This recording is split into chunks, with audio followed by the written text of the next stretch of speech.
Any rousing rendition of Three Cheers or Hip Hip Hooray in Greece would probably have been largely ironic. As Donald Tusk, the President of the European Council, tweeted, "You did it, congratulations Greece," and austerity was declared over. We are examining on this programme who, if anybody, benefited from the world's biggest ever financial rescue and what was perhaps one of the biggest rip-offs of all time.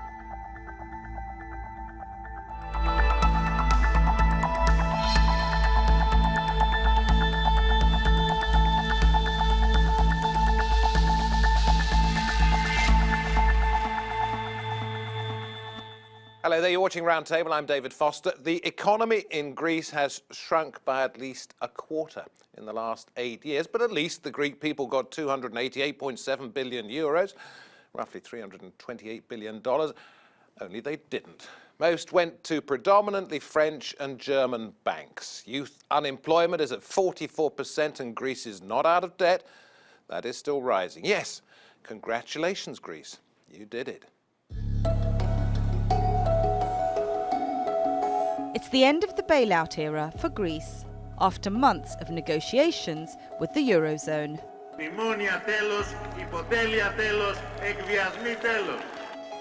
Did years of austerity save the country, or did it only make matters worse? After the 2008 global financial crisis, structural weakness in the Greek economy and vast government debt compounded the problem, forcing the government to adopt austerity measures in exchange for European funding. Pay freezes, tax hikes and pension cuts were met with large demonstrations. 8 χρόνια φτώχεια, ανεργία, φοροκλοπή, λιτότητα δεν πάει άλλο. Απαιτείται μια πλατιά κοινωνική συμμαχία για να ανατρέψουμε αυτή την πολιτική.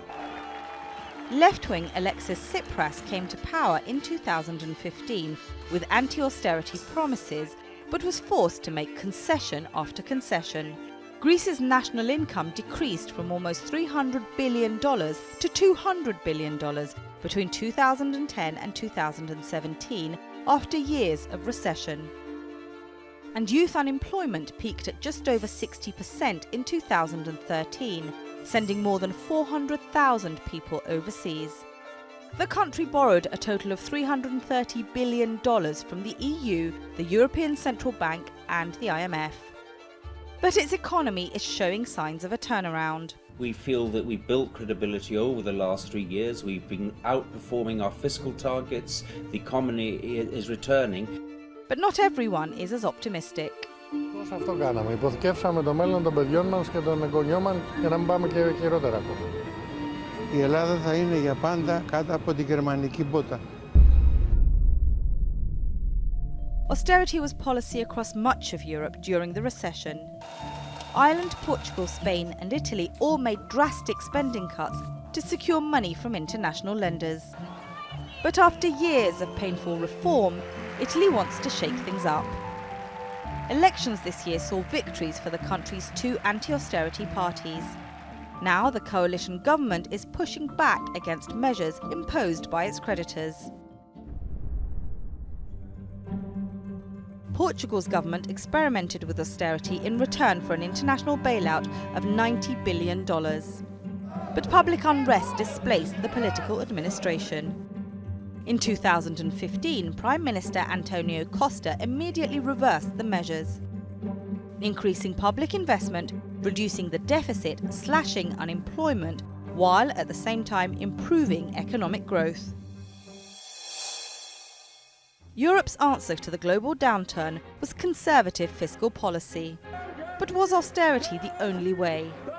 With Portugal spending its way out of recession and Italy considering a similar path, are there better alternatives for economic recovery?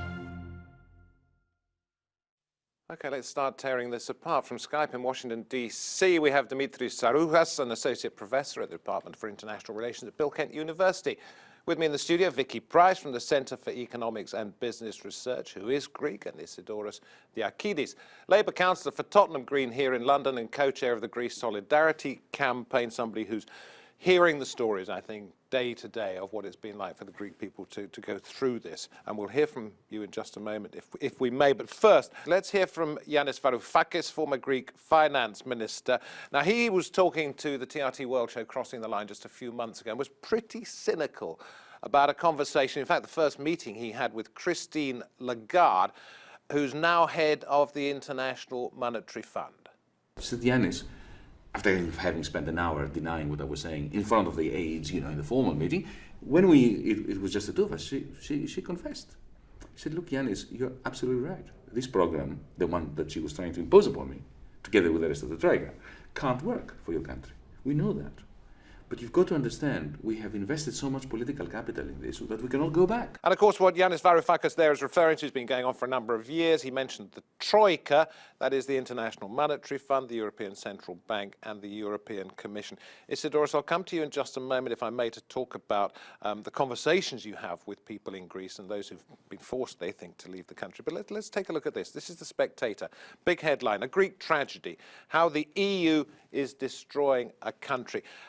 Vicky, is it your opinion, as the author states here, that the Greek people have effectively been waterboarded?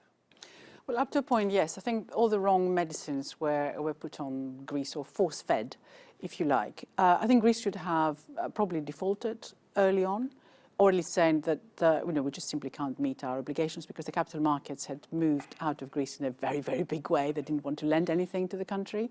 When it was seen how high the deficit was, much higher than anyone had expected, about 15% as a percentage of GDP, and everyone panicked. At that point, we're now talking sort of 2010, 2009 rather, to 2010, Greece should have said, well, there have been mistakes, and also we were not aware of some of the deterioration that has taken place. And after all, there's been a financial crisis all across.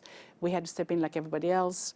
And we may need some help, but we certainly don't want to borrow the sums that were on offer at the time, because, of course, the reason why Greece had to borrow rather than get help from the EU directly is because the system, the euro system, had been set up in a way that didn't allow any transfers of funds from the rich countries to the poorer ones. So there was no mechanism, and the European Central Bank was not acting as a lender of last resort. So what has happened is that two-thirds of the money, more than two-thirds of the money, has gone to save the banks rather than to the Greek people. I mean, that is a Greek tragedy, as described by this.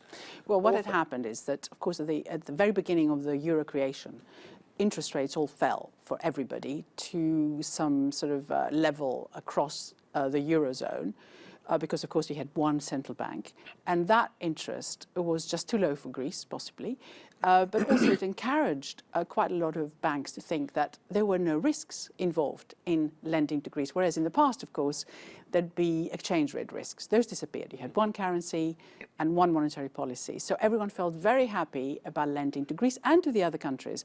So the Germans and the French banks all went in a big way, lending huge sums of money. And when the crisis came, they had to be rescued. The old adage of you will not have an irresponsible borrower if you don't have an irresponsible lender in this case. And the banks were the ones who were saved in this. We'll go into why in just a moment, if we may. But Dmitris, was this designed to save Greece or to save the European project? I think it was uncharted territory to start with, because back in 2010, or a bit earlier, just after the global financial crisis erupted, many in Europe thought that this is going to be contained in the United States and it's not going to be transferred over. And when they were, as Vicky just mentioned, there were no institutional mechanisms in place to make sure that countries like Greece could be salvaged one way or another. And therefore, there was a very emergency mechanism being set up, which extraordinarily included the International Monetary Fund. And ultimately, the idea was to save the euro rather than any particular country. And would the euro have gone if it weren't for what happened? I mean, did it in fact save the euro? I have co-authored a book called Crisis in the Eurozone Periphery about a year ago. And in that book, what we argued was that Brexit would not have led to the end of European integration because the Greek economy is too small. to affect the direction of the Eurozone, the single currency, and of course the European project more generally. But it is a different order, in a much taller order, if we're talking about countries like Italy, as we seem to be doing now. And therefore, Greece could have been, and there were circumstances in 2015 under which it could have been expelled from the single currency, and it would have continued. Of course, that would have meant more misery for Greece. Isidoros, you see people from, or you hear from people in Greece, you've met an awful lot of people who've left because we heard about the exodus from the country. What about the morale of Greek people? I think the Greeks are, when they are in a corner, they just tend to fight, you know, very, very strongly. It's just like part of the national characteristic of it, and that's what happened. But of course, what has happened this time is you have to accept everybody knew, or most of the economists would have advised, that the way that the powers that be went about solving the crisis was the wrong one. It was counterproductive, yeah? So it wasn't going to work. But it was part of a wider political imperative forcing the country to conform with a particular political system and other aspects like this. And in the end, despite the defiance, despite the morality you're talking about, in the end, I think, objectively, you have to say that the country was forced to conform, you know, one way or the other. What worries me is the huge human cost of what happened and what will follow up on it. In what way would you describe the human cost? I don't know how to put it simplistically. Can I say that, first of all, the whole austerity project, the way it was implemented, there was a killer, a mass killer. It has cost hundreds of thousands of lives. You know, just simply, just to put it at the most stark thing, where it was the suicide rates, perinatal mortality, around HIV because of the cuts, all kinds of things you can think about it, people who couldn't access the health services in a very particular way, all that kind of stuff. A lot of people died as a result of that. Was that a price worth paying in order to get to the point where we are now? I doubt it. But that is something that everybody in Greece is very aware as well. I think that you find out whatever politics they got, they all realize that they went through an extremely painful. Can I ask the two of you, Dmitris, excuse me, and Vicky, to take off your economist hat for the moment and put on your Greek hat and say whether you feel that Greece in all of this was the victim of a European vanity project that sought to include a country that was not in a position, the right position, to be included. And then when it failed, which it was set up to fail in a sense, those people who'd invited it in made it very difficult for Greece to do anything other than suffer. Vicky first. No, I wouldn't agree with that.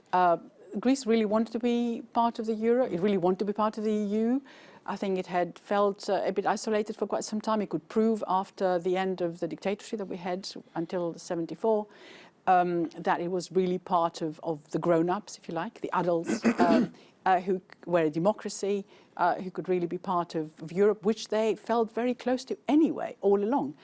So they entered very willingly. But were they not sort of coerced into joining? No. You know, and their vanity was tickled, their pride was sort of, you know, burnished and so on. And everybody sort of said, come on, come on, come on.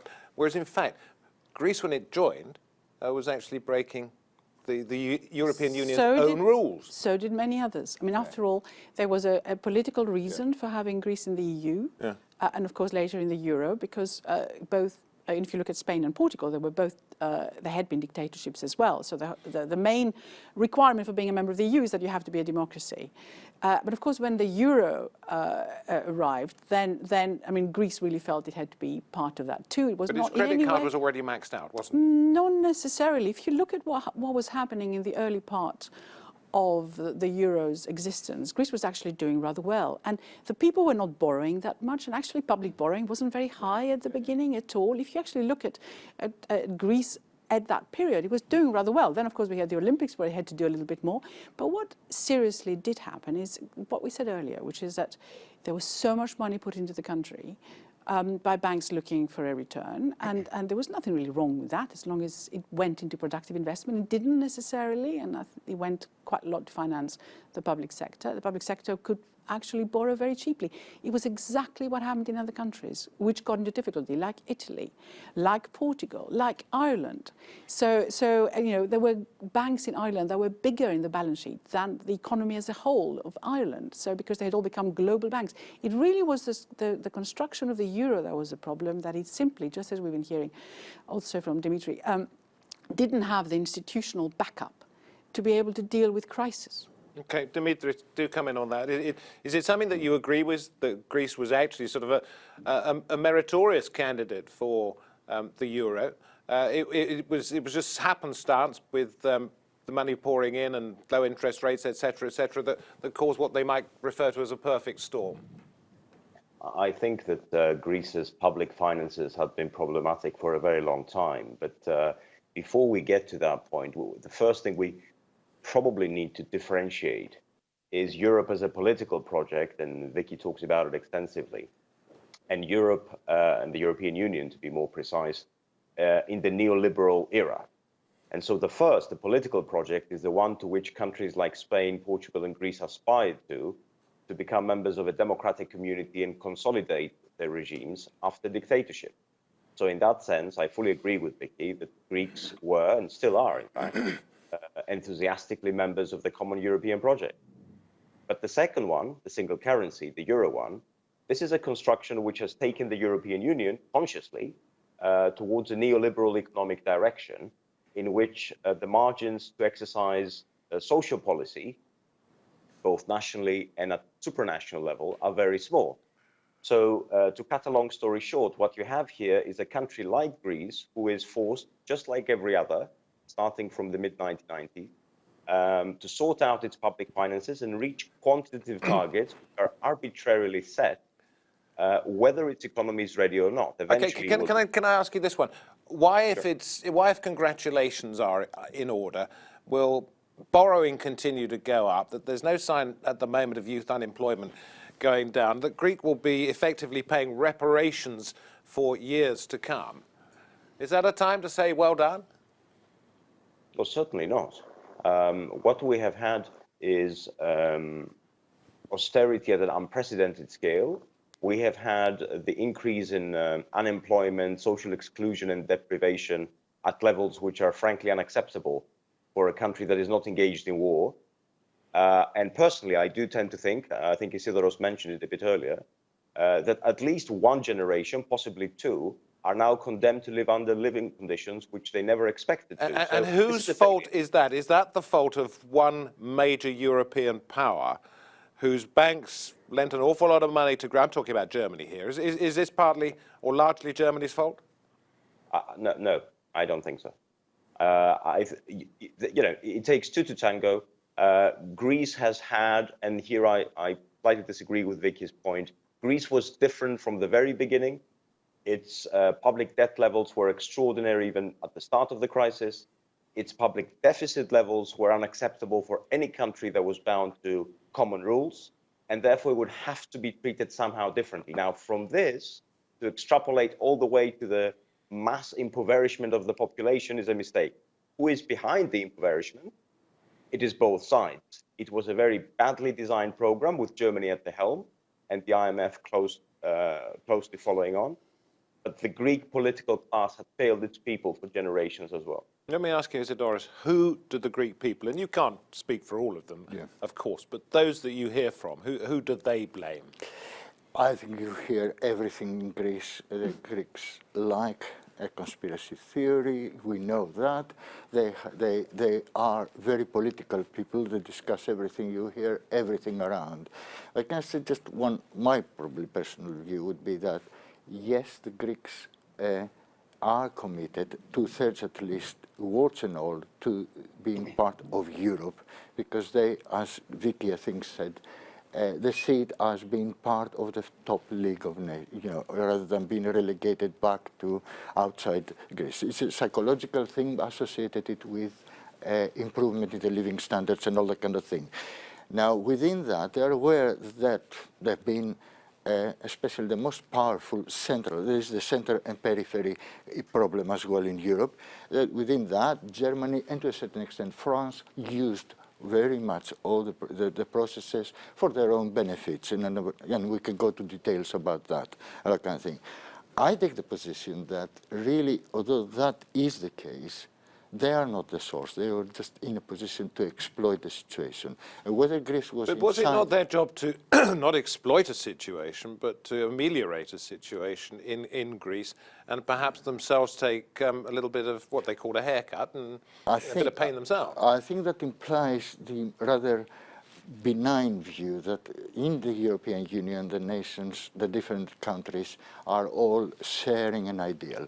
I don't think so. There's a constant horse trading and competition. You see all the negotiations, all the treaties, you will see that that's happening. It's the so-called national interest takes over. The So point, Greece, but can I say one yes, point of that I course. wanted to... I have serious doubts whether it is really the EU that it is the problem. I think if Greece was outside the EU or the Eurozone, it probably will have the same problems by the same forces behind it because of its geopolitical situation and because of its natural resources and because of its importance politically in different things. Vicky, yeah, John. Well, I think that's right. But what I think is worth bearing in mind is that although Greece has always been singled out as being the worst performer, if you like, in Europe, in reality, the problems that we're talking about, up to a point bad governance, not spending money properly in productive activities and so on, have been felt in lots of other countries. So we talked for a long time about Italy being the weakest link in the euro. But Greece's problems were relatively small at the time and could have been handled. But the problems were that if nobody intervened to do something on Greece, then the domino effect, so Italy and other countries would just not be able to borrow the money. That's exactly what happened. They were prepared to sacrifice Greece and its people and their living standards. It wasn't seen as a sacrifice at the time. It was seen as the sensible thing possibly to do. And also, of course, you needed a banking system to exist in Europe after. You don't think there was any one crisis. person thinking, hang on, we've got to throw Greece under the bus It is here? possible, but actually if you look at the IMF and what it did in terms of the very strict conditions that they put on this lending that was given to Greece, it was known already, and they were being told by the economists in the IMF that they would be counterproductive. You didn't actually need that type of policy. And what you still need, I think, is to write off a lot of the debt in the future. It's already been eased in many ways in terms of the repayments that need to be made. But the size of the Greek debt, by comparison to the size of the Italian debt and others, is tiny. And what has happened, of course, because of Greece, is that the European Union has been forced to bring out those institutions and that pooled money so that everyone puts money together It wouldn't cost countries. a great deal, either in political capital or financially, to write off a lot of the debt. Dmitris, so why isn't it happening? It's not happening now because there is still an ideological commitment to the idea that if we do so at European level, other countries will think they will be able to get out of similar situations by not performing their moral dues. So once again, back to the sacrificial lamb. We've got to make an example of Greece. The mentality is definitely still there. The IMF has been talking for a long time about the need for serious debt restructuring, and Europe has been resisting the idea very successfully. I'm afraid it will not happen anytime soon. Okay, Vicky, I know you were saying no to that. You don't agree with it being a sacrificial lamb. I know. We will talk more about that when we examine the larger European projects. Let me just ask you, if you don't mind, Isidoros, to close the programme. Greek people, do they feel that there's light at the end of the tunnel, do you think? Or given the fact that the debt is still going up, how many generations have been sacrificed? I think a lot of the Greeks are actually have quietened it down and want to see what's going to happen, and they're not 100% certain. Those who are very certain, they're a minority who shouts one way or the other very much. Most of the people are a bit sort of like chastised by all this experience. They are a lot that they're hoping that the current government is true to its word, that it was a tactic that they were forced to do to take this U-turn, and now... Do they feel like austerity's over? Well, austerity isn't over in the daily life. They feel that probably a lot, not all of them, a lot of them feel that the process has started on reversing it because of news. And I'm sure that Syriza government will actually do its maximum to strengthen that impression in one way or the other. Just a very, very quick final word, Vicky. I think the most extraordinary thing about the Greeks is that they know that their country had to change, and the level of the demonstrations, the resistance to this has been very muted. Any other country, you would have seen a revolution. Yeah. And that is the extraordinary thing, that an awful lot of commentators, you just mentioned it here, have alluded to the fact that the Greek people were too phlegmatic. They almost felt as though they themselves were partly to blame for what had befallen the country, and as a result they sat back and said, OK, we will take our medicine. But it is a medicine that perhaps is being forced on the next generation and the generation after that. So we've been looking at Greece in a programme which we're going to do very soon. We'll be looking at the wider European project, the success or failure of the euro, and those countries that are perhaps taking on the European Union, saying enough is enough, no more cuts. I'm David Foster. You've been watching Roundtable. Thank you very much for your company. Thank you to my guests for coming on the programme. We hope to see you next time. Bye-bye.